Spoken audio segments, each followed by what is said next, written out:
The Green Lanterns of the Absolute Universe are unlike any we've seen before. There's no Guardians, no core, and no emotional spectrum. Here, light isn't a weapon, it is wisdom. In this world, the spectrum of light represents the stages of enlightenment. Cord, the black flame, is chaotic action. Rao, the red flame, is restraint from action. Sir, the green flame, is correct action. And Or, the gold flame, is total understanding. It's a fitting reimagining for a universe born of Darkseid, where order and chaos are two sides of the same dying star. Absolute Green Lantern continues this bold reimagining of the story of the Green Lanterns, which began in the small town of Evergreen, a quiet place consumed by the arrival of Abin Sur and his strange, glowing judgment. What looked like a killing spree turned out to be a peculiar recruitment drive for the war against the world that is coming, Mogo, the living planet, home of the Black Stars. Joe Mullein, Hal Jordan, and John Stewart stumbled through the chaos, uncovering that the green aura had a weakness to yellow and gold. But when Joe's wedding ring drained Abin Sur of his power, everything fell apart. His vessel crashed, Evergreen was flattened, and Hal Jordan, convinced he'd lost everyone, made the one mistake no hero ever should. He killed Abin Sur. That act cursed him with the Black Hand, twisting his will into the black flame, feeding on grief until it became a bitter monster lashing out at anyone and everyone. But even in this dark universe, the light still finds a way to break through, and now with Joe and Hal free and Coast City in her sights, the question isn't who carries the light, but what it even means to be worthy of it.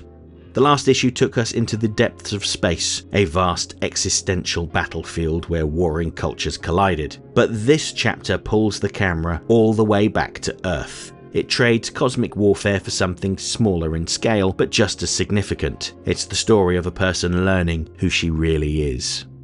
Absolute Green Lantern 8 is less about saving the universe and more about understanding yourself within it. It's the secret origin of sorts of Joe Mullein, a woman shaped by small-town corruption, fractured families, and a light that refuses to stay buried. Before the green flame could ever represent correct action, Joe had to learn what it meant to act at all, and what it would cost her to be seen. The issue opens with Joe's parents divorcing and her father taking her back to his hometown, Evergreen, after they had lived in New York. He feels that the two need a fresh start, and where better than a sleepy Nevada town, where people respect community as much as they respect the Lord. I suppose that last statement about respecting the Lord has a very different meaning in the Absolute Universe. Her father doesn't approve of her childhood friend Harold because of how lively he is, saying he has no willpower or restraint. I did find it funny how young Hal says he wants to be a pilot when he grows up, or a space cop, which is a fun nod to the mainline universe. As an adult, Jo becomes a police officer, which her father approves of. She works under Sheriff William Hand. Oh, but please call him Bill. If that name sounds familiar, it's the secret identity of the Green Lantern villain Black Hand, who started out as a criminal genius with a weapon that drained Green Lantern energy. But here, he's the latest in a long line of good old boys who have their own way of enforcing the law. He effectively runs a protection racket, and every business in town has to pay him to keep them safe. When John Stewart, who runs an architect firm, refuses to pay, he's thrown in a cell until he agrees to pay his fine. It was very heavily implied that Bill is a racist who looks down on people of colour and prefers that they stay in their place, directly out of his line of sight. He notes that he liked and respected Joe's grandfather because he knew his place, and labels John uppity, which is a heavily loaded term. It may not sound that severe on paper, but in the early 20th century American South, white people used uppity as a racial slur against black individuals who were perceived as not knowing their place. It implied that a black person who showed confidence, intelligence, or self-respect was behaving above their station, challenging the racist social order of white superiority. The word was often paired with the N-word in Jim Crow-era speech, and was used to justify humiliation, violence, and even lynching. The underlying message was, how dare this black person act equal to me?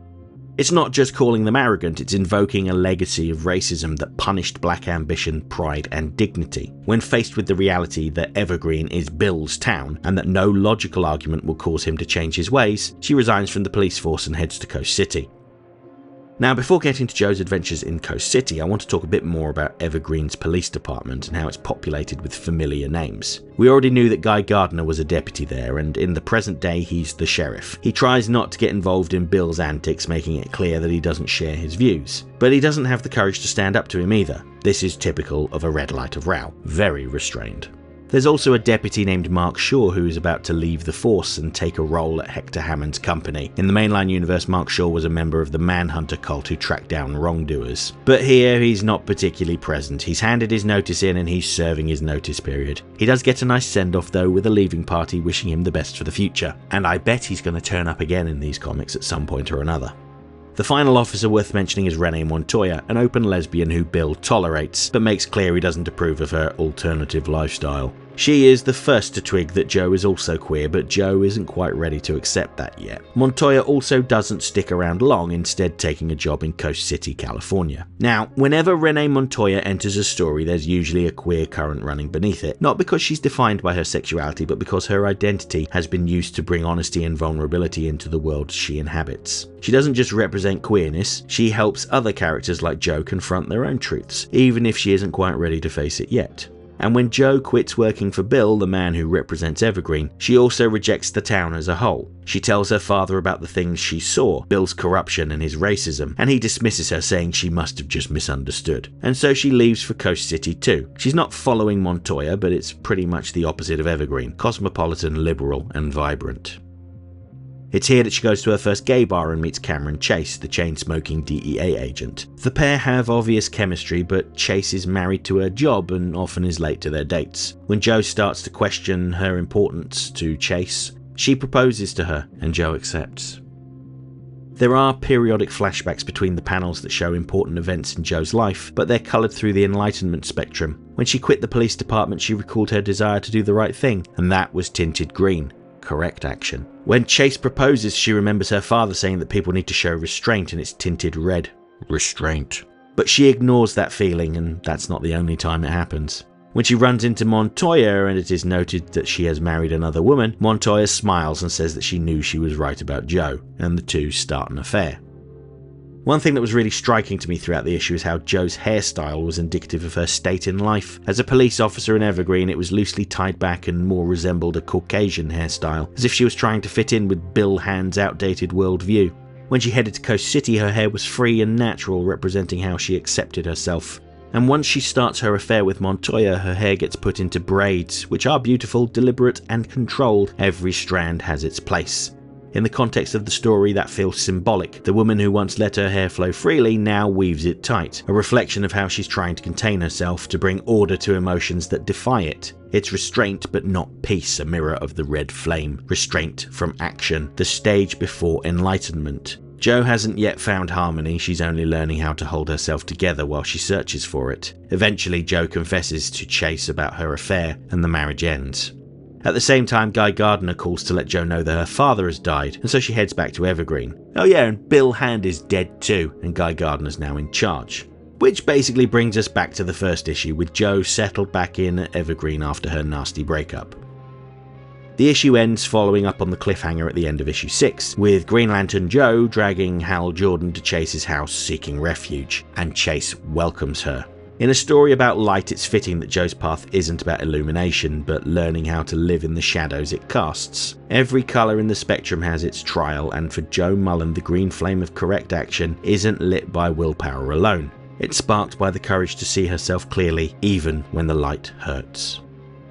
Absolute Green Lantern 8 is available now from all good comic shops. I'd recommend picking up a physical copy if you can. Remember that most good comic shops will be happy to mail you your comics. But if you want instant access, then you can buy them digitally too. You can get them from Amazon and a new digital platform called Neon Ichiban, set up by the founders of Comixology. For those that have been keeping up with my ever-increasing comic book collection, I recently splurged on a stack of Silver and Bronze Age Batman comics to fill some gaps in my collection. I posted a YouTube short so you can see them firsthand. Let me know if that's the sort of thing you like to see, because I'm rethinking the overall format and structure of these videos. But I know some of you enjoyed hearing about how I'm running out of room in our storage unit. Next time. I'll be back shortly with a video looking at Absolute Superman 13, where Superman makes his last stand against the Lazarus Corp, and Smallville is on the line. Then in a few days I'll be back with a video about Batman number 3, where Vandal Savage makes his move against Batman, while a new threat to Gotham's criminally insane rears its head.